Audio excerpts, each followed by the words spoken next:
name's John Marston. I rode in a gang. We robbed trains, banks, held people ransom. We killed people we didn't know. Hello, old friend. Been a long time.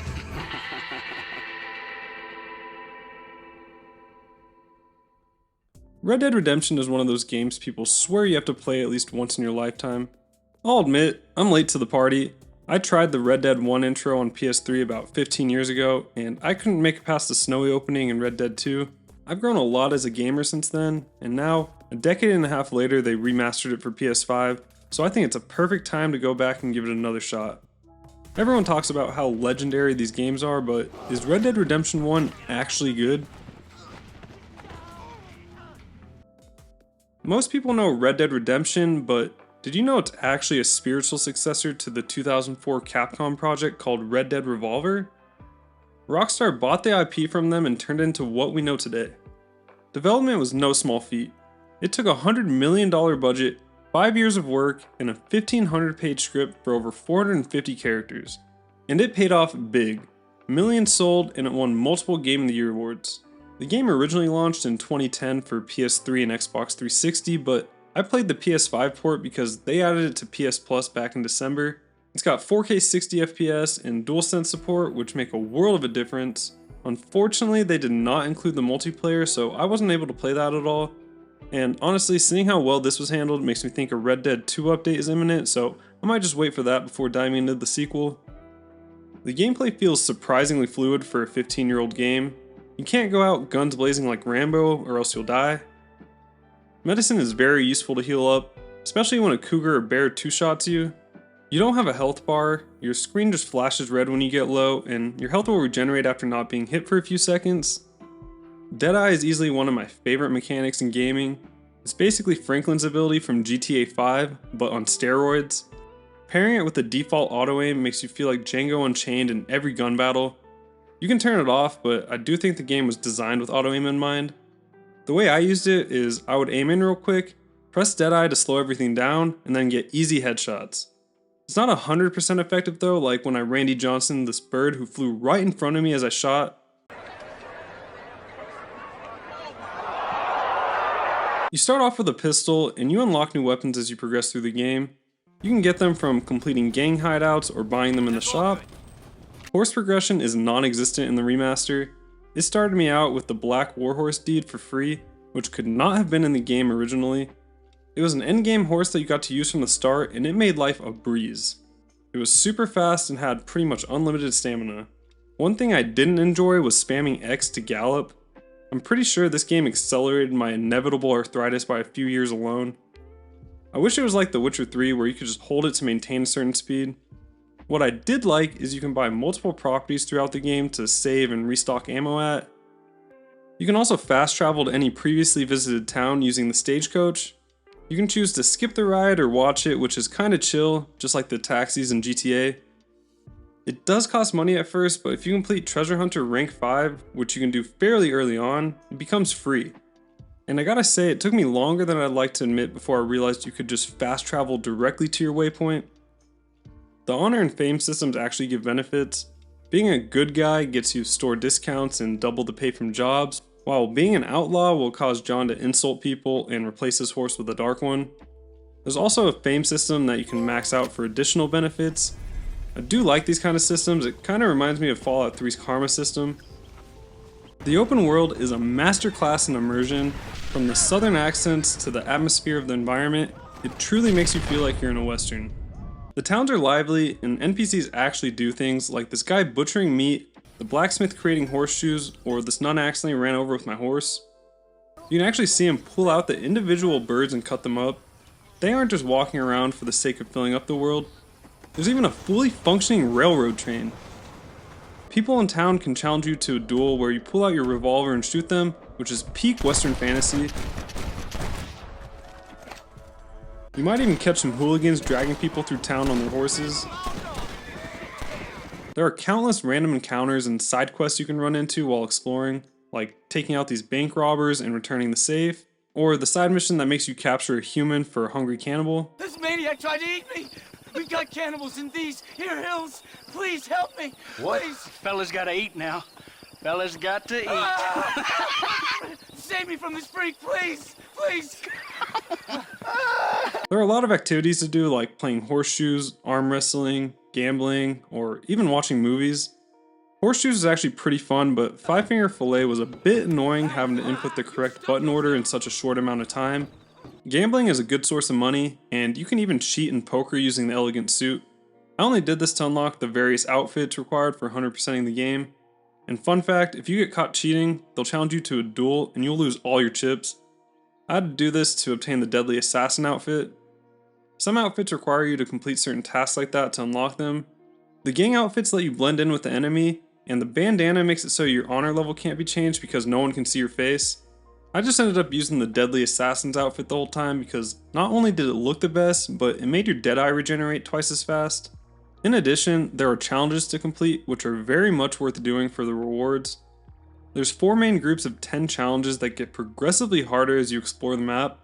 They involve hunting animals, searching for buried treasure, shooting birds, and picking herbs. There are animal markers on the map, but I wish they were more accurate.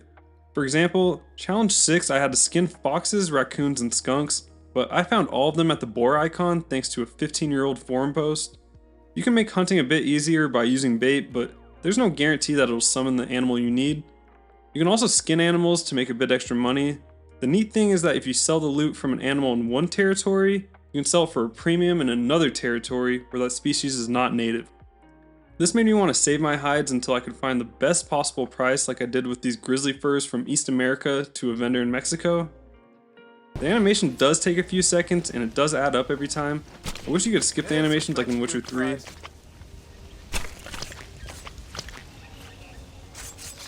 One of the final challenges I did was hunting the jackalope.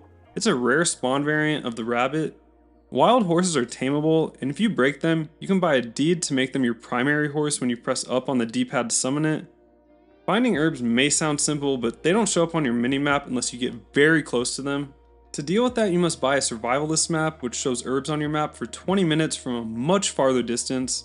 There are also treasure maps that help you locate the buried gold. You have to use clues and your own knowledge of the geography to find them, or you can just look them up online. Funnily enough, I stumbled across the first one by mistake. These sell for a fortune, and I made them a priority to get done ASAP. When you reach legendary rank by finishing all the challenges, you unlock cool bonuses like faster Deadeye regeneration and a satchel that lets you carry twice as many consumables. This was just great, it helped a lot in the endgame. There are a few different types of missions in this game. You have your high octane train heists and fort sieges in the main story missions. And you have your side missions out in the world you find by meeting random strangers and helping them out. They're all very well written, and a few of them have some unexpected twists. One of them featured this Asian immigrant who was being made to work as a slave to pay off his debt. He said he wanted to get back with her, and thinking he meant he was trying to get back with his wife or something, I buy his freedom only for her to be opiates that he gets high out of his mind with. What about your beloved? She said she would wait. Honestly, I'm quitting tomorrow and leaving. Quitting? Another one of my favorites was this guy who built an airplane so that he could experience flight firsthand, and well, this is how it ends up.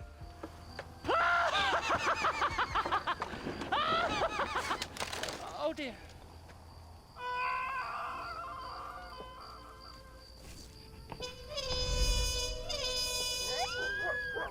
Bounties require you to collect a target dead or alive. You get double the pay if you deliver them alive though, so hog-tying them is usually the way to go. But sometimes it's just not worth the effort, especially when you fall down an entire mountain and have to walk back up it. I captured one alive, but then I realized they were only paying $40, so I put him on the railroad track and let the train run him over. I had just watched Django Unchained right before playing this game, and man, it feels so good to be a bounty hunter. Most missions involve some sort of combat, and others offer a nice change of pace like the horse racing ones. However, as I have mentioned in previous videos, I hate herding quests, and Red Dead Redemption has a handful of them.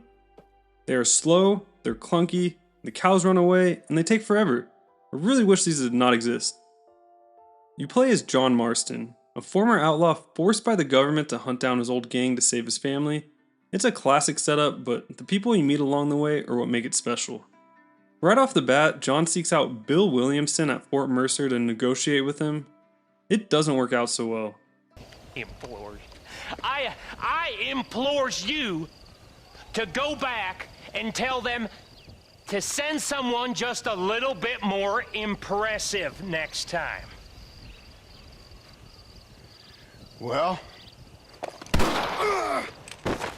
Oh. Poor John. Bonnie McFarlane, a local ranch owner in New Austin, happens to be passing by and saves John's life. Their interests align when her ranch is attacked by the same gang he's hunting. Marshall Johnson is the no-nonsense lawman of Armadillo. He helps John, but only after you help him with some business of his first. Next you team up with Seth, a grave-robbing treasure hunter, and Nigel West Dickens, a lying, degenerate snake salesman who sells fake drinks claiming they'll cure everything. Exactly the kind of activity where a lying, cheating degenerate like myself can prosper. Seth is a crazy motherfucker. Literally. Huh? Not talking to Seth today? Oh, the old silent treatment.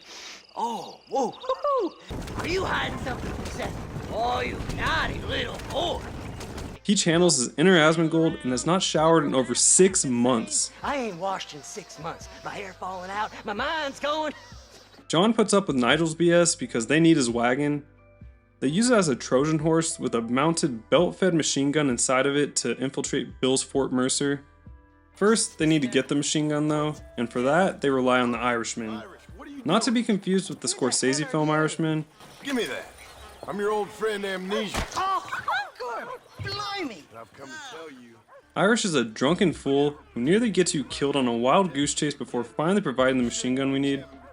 With everyone's help enlisted, they rendezvous outside of Fort Mercer, sneak in, and unload all over them. What the hell? It's a trap! No, John, no! You want to stop doing that? I took out most of Bill's gang, but Bill himself is nowhere to be found. He ran off to Mexico, so that's our next destination. I loved how the first act began with John getting shot outside of Fort Mercer, and then ends with the shot of him walking away from that same spot on his own terms. It really is just poetic justice the way things come full circle. Upon crossing the border, John meets Captain Vicente de Santa, the right-hand man to the tyrannical Governor Allende. He claims to know where Bill and Javier are, and with that kind of name, it makes me wonder if Michael de Santa from GTA 5 is a reference to him. And he also kind of looks like a Mexican Al Pacino. These guys are the worst of the worst. They make you do things like burn down villages while promising leads they never deliver. You flip sides to help Luisa Fortuna and Abraham Reyes, a charismatic but narcissistic womanizer in the rebellion against the government. She is madly in love with Reyes, but she's just another girl to him. I caught old Abe getting down and dirty with another lady. Together, we capture Javier Escuela. Hello, old friend. It's been a long time. Hello, brother. It's good to see you. Oh, you piece of shit. Don't be sure about what you're doing, brother. You saw me out. Didn't that life we had mean nothing to you? Oh, you puto. And finally get revenge on Bill Williamson, who was working with Allende the whole time. Here, take Williamson. Just let me live. I will leave the country, I promise. You're the one who let Dutch drive you insane! After the revolution succeeds, Abraham Reyes becomes the president of Mexico. It's ironic though. Once you beat the game, the newspaper reports from 1914 reveal he has become a tyrannical dictator no better than the regime he overthrew. He executes protesters and lives a luxurious lifestyle while his people starve. It kinda reminds me of the Hunger Games. With Bill dead and Javier arrested, you finally get to meet the men keeping John's family hostage. Agents Ross and Fordham from the Bureau of Investigation. They claim to have a lead on our final target, Dutch, who is now leading a band of pissed off Native Americans. They bring us to the absolutely batshit crazy Professor Harold McDougal and our Native American informant, Nostis. McDougal is a cocaine-addicted anthropology professor on a forced sabbatical from Yale. He is currently living in Blackwater to study the savages of the West. Would you like to take off your slippers? or skin a rabbit. I know we cannot see the stars, but still my heart is pure, and we meet as equals. These savages must be spoken to simply in metaphors. No, sir. I grew up on a reservation and attended school. Oh. Gnostus wants to save his people from the inner destruction that Dutch's violent leadership will bring. Tragically though, during a meeting intended to negotiate peace with Dutch's followers, Gnostus is shot in the head and killed by his own tribesmen who label him a traitor for working with the law. This was just so sad. Gnostus was a good man and they did him dirty. It be your own people. In the end, they raid Dutch's base together and John corners him. Hello again, John. Hello, Dutch. That's a paradox, John. You see? Then I have to shoot you. When I'm gone, they'll just find another monster. They have to. Because they have to justify their wages. That's their business. Seeing no other way out, he jumps off the cliff and ends it all on his own terms.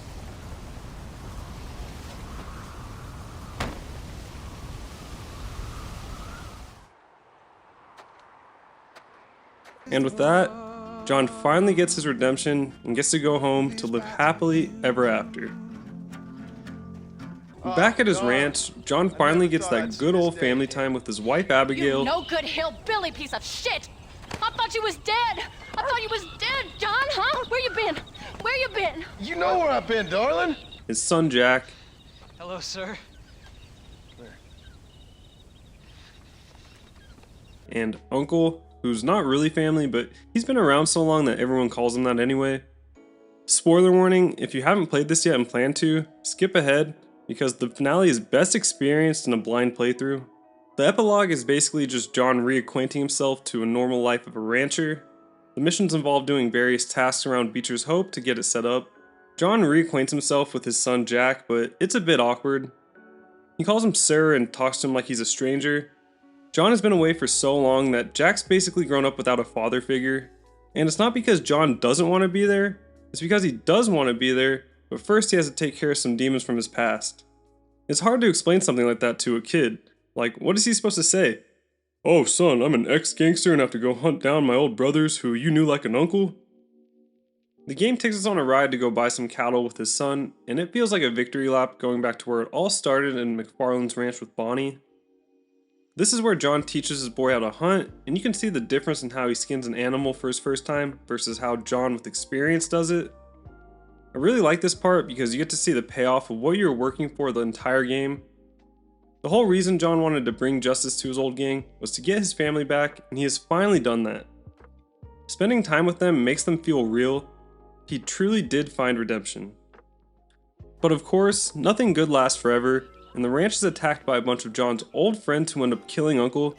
They butter you up just to hit you right in the gut in the very last mission. The agents come back and execute John in cold blood. It hit me hard. I thought I'd messed up because Deadeye was activated, and I thought John would be able to fight back.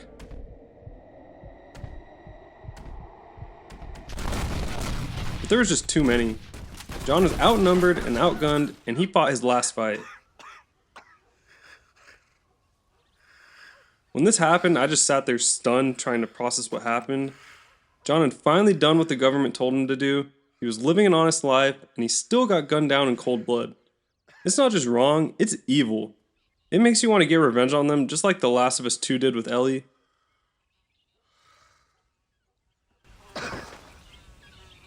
Especially with Ross in this smug face walking away like that after.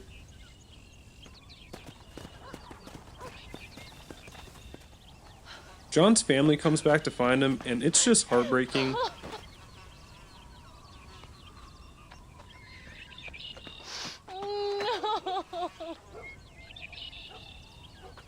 The game resumes years later, showing his wife died soon after. You start playing as his son Jack, all grown up now to get revenge on the agents who killed his father. We visit Agent Ross's wife, who says he's retired now, and she wishes the Fed would just let him be and live in peace. Which is ironic considering that's exactly what John was trying to do when Agent Ross killed him. So Jack tracks down Edgar Ross to the edge of a riverbank and confronts him. Do I know you? You killed my father. You sent him to do your dirty work. Then you shot him like a dog. And I'll shoot you like one too, you little piece of trash. Now get out of here before I kill you as well. I ain't going nowhere, old man. They duel it out, and it feels so great to finally get revenge on the man who caused all our problems for the entire game. Agent Ross is the whole reason John was in this mess to begin with.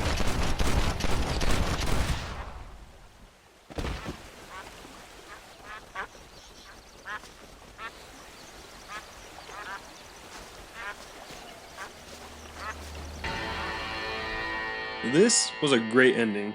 Absolute cinema.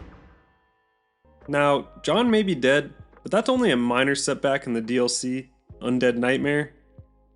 My friends hyped this as one of the best DLCs ever, so I was excited to try it out. However, I took a couple weeks off from playing the game before playing the DLC, and boy am I glad I did. I was able to come back with a fresh mind to enjoy the combat again and re-explore the zones in a new way.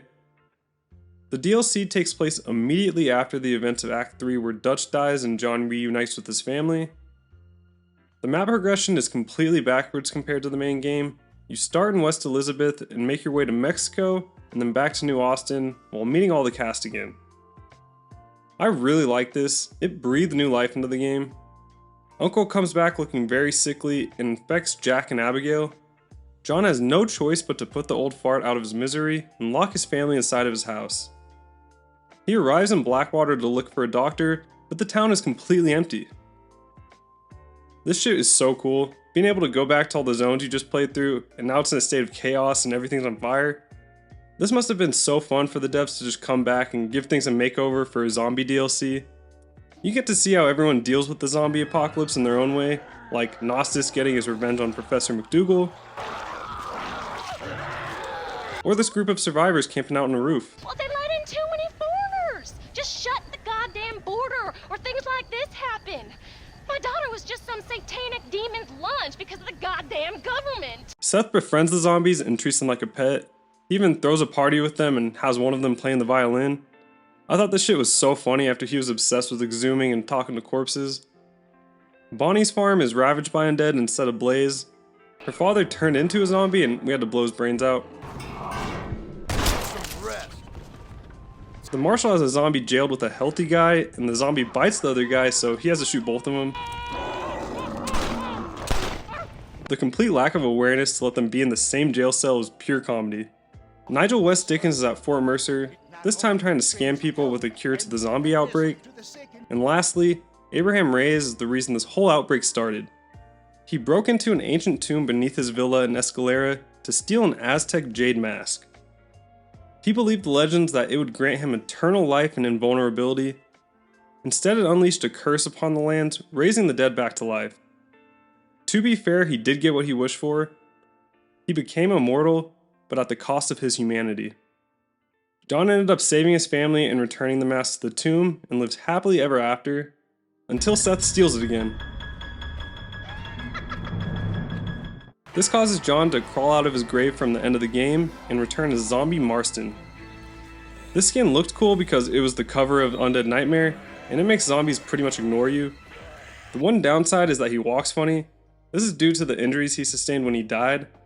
While it's a cool attention to detail, I didn't like watching my character model limp for the rest of the game, so it makes sense why some people like to play the DLC without finishing the last mission. Like the main game, you start with just a pistol. You unlock the other guns after saving a town for the first time. Each town can be cleared of zombies and turned into a safe house, but it's only temporary. You can even save and sleep in towns that you couldn't in the base game, like the Indian camp Vanderlyn died at. After some time it will get invaded and taken over, at which point you have to go back and take out the zombies again. If you don't save them in time, then they'll get overrun, and you'll lose the ability to fast travel there. One of the new weapons in the DLC is the torch. It's a very effective melee weapon against the undead, but I didn't find myself using it much. It only took one shot to the head to kill the zombies anyways. I did have to kill some undead bears using it though for a challenge. And it was actually easier than it sounds because I could just stay on top of my undead horse to avoid being hit. The open world has less going on compared to the main game, but there's still plenty of random events to encounter. There are also new challenges and side missions which are much faster to complete this time around. For example, this movie director asked me to bring him a zombie to star in his new film. In addition, there are graveyards to clear out that spawn a mini-boss at the end. Loot and ammo drop from the zombies, but there are no vendors. You can use excess zombie parts as ammo for the other new weapon, the blunderbuss. It's basically just an explosive rifle with replenishable ammo, but honestly, I like this weapon a lot. It's just so fun to blow up zombies. Bounties are replaced with missing souls. They're essentially the exact opposite of bounties, where you have to go and save someone instead of killing them. You can unlock new outfits from completing these, along with some other tasks. One of my favorite ones was the Army of the Dead one because not only does it look awesome, but it refills your explosive ammos once per day. Also, hearing Army of the Dead reminds me of the Death Knight spell in World of Warcraft. Birds are replaced with bats, and animals are replaced with fictional ones like Sasquatches and Chupacabras. There's also zombified versions of them like this undead cougar that one-shot my fucking horse. Fortunately, there are much faster and tougher horses than your normal one. You can break and ride the 4 horses of the apocalypse. They all have unlimited stamina, and each of them have their own unique effects. The fiery horse, for example, sets zombies on fire when you run them over. Pestilence has exceptionally high health and is nearly impossible to kill. It also stuns nearby enemies on contact.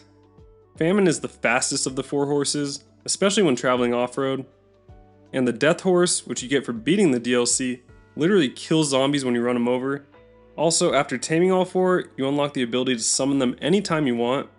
The fastest horse in the game though is actually the mythical unicorn, but it only spawns after getting the previous 4. The same goes for the Chupacabra. After taming all the horses, then it can spawn somewhere randomly in the world. I was watching Blade 2 the other day, and I learned that Chupacabra actually means sucker of goats. It turns out a good way to spawn a Chupacabra is by using a goat as bait, just like a Witcher would do. I love this attention to detail. If they put this much effort into something so small, it makes me excited to see what's in store for Red Dead 2. I was taken off guard as I was hunting the Sasquatches when the last one started talking to me. Shoot me, human. Shoot me. He was saying he's the last of his kind because some crazy man has been hunting them. Not sure who that could be. He gives up on life and begs us to shoot him because we'd be granting him peace. All in all, the DLC was short and sweet. It was less about the story and more about the combat. I really liked it. It was a refreshing twist on the gameplay loop, and I 100%ed it in around 10 or 15 hours give or take. I would definitely recommend playing it after completing the main story because it might spoil some things for you. Also, going back to a normal horse with limited stamina after riding the unicorn would just feel awful. It would be like playing Red Dead 2, then going back and playing Red Dead 1. Or like watching the Star Wars prequels before the OGs. You'd just be regressing if you start with the newest, best thing that has all the improvements, instead of starting with the OG and working your way up to it. I don't always go for the Platinum Trophy in every game I play, but this game was so much fun, I just couldn't put it down. To obtain it, you have to 100% both the main game and the DLC, which involves experiencing everything the game has to offer, such as fully exploring the map, completing every challenge and side quest, and hunting every animal in the game. The one animal I had trouble finding was the legendary jackalope. It has a rare chance to spawn in place of a normal rabbit, so I just started going on a rabbit killing spree until I found it. Another one had me skinning 18 bears, as well as hunting the buffalo to extinction, just like Gnostis predicted. There's also some funny ones like hunting the Chupacabra and breaking a unicorn. Dastardly requires you to hogtie a woman and place her on the train tracks, then witness her death as the train runs her over. Fighting around the world has you knock out someone in every saloon in the game, just like a dad at Disneyland. Others required more work. Friends in high places had me clear a $5,000 bounty with a pardon letter, and at the same time I got another trophy for evading the US Marshals while riding south on a white Bronco. This one actually got harder after I beat the game because if you reach the highest honor level, then bounties you incur are 50% of normal, so I had to reload an old save I made. $5,000 is quite a high bounty, and I had to go on a murderous rampage. It got so bad that I had actually eliminated everyone in Blackwater, and I had to run away and come back for people to respawn. There are also some trophies for playing the mini games and gambling. You unlock High Roller for winning 2,000 chips in a hand of poker. The most annoying one was no dice for winning a game of liar's dice without losing a single die. It's basically complete RNG because you have to guess how many die everyone rolls, unless you rig the game because, as you know, the house always wins. So I had to eliminate the competition first. I found a 15-year-old YouTube video that showed me how to find a table with one player and then always bet the amount of dice you have and you will win every time. For example, if you have 2 3s, bid 2 3s, the AI will often raise the bid to something improbable or call your bluff. It's kind of funny watching such old videos that are still relevant today. One of the more grindy ones was mowing them down for getting 500 kills with a mounted weapon. This will never come by normal means. I had to farm these kills in Undead Nightmare after beating the game. The only missable one was spurred to victory for completing 20 story missions without switching horses at a hitch post. This was super easy as long as you don't let your horse die and don't hitch a new horse to save it. After about 70 hours and 100%ing both game modes, I finally got the Platinum Trophy. Man, it was such a journey.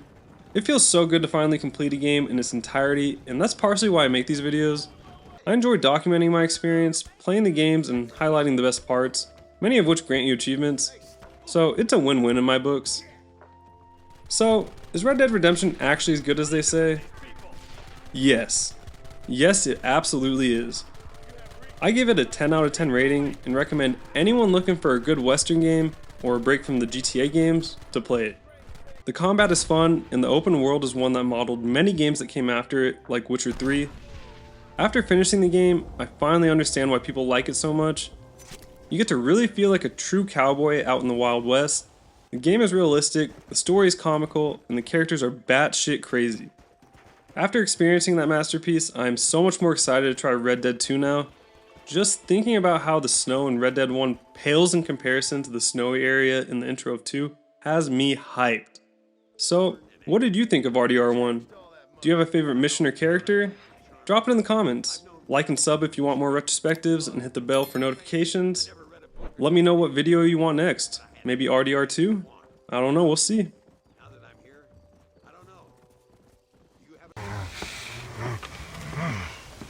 Come on, Moses. It's your deal. Diamonds are trumps.